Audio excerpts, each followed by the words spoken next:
kwa naye tabuni. Listen. Anaposema nitakuwa naye tabuni, sasa tabu ndio hiyo hapo, yaani tabu hiyo hapo, alafu Yesu huyu hapa. Majibu mmeshapata tayari. Tabu hiyo hapo, Yesu huyu hapa.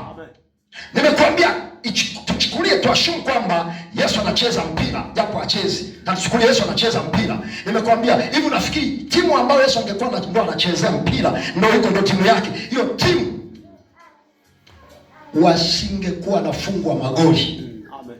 Hiyo timu ndo ingekuwa inafunga tu, yani mpira unaenda tu goli, anapuliza tu goli, watu wangekuwa nafungwa magoli kama utitiri, kama utitiri.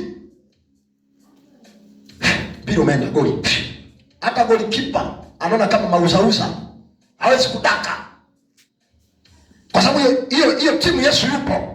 Anaposema nitakuwa naye tabuni, tuchukulie tabu iko pale, Yesu hapa, maana ni ushindi moja kwa moja. Tabu kwako haitakuwepo, shida kwako haitakuwepo, hata ikija utashinda. Yatimie maneno yasemayo ya kwamba watapigana nawe lakini hawatashinda. Wamepewa option ya kupigana, ila kushinda hawajapewa.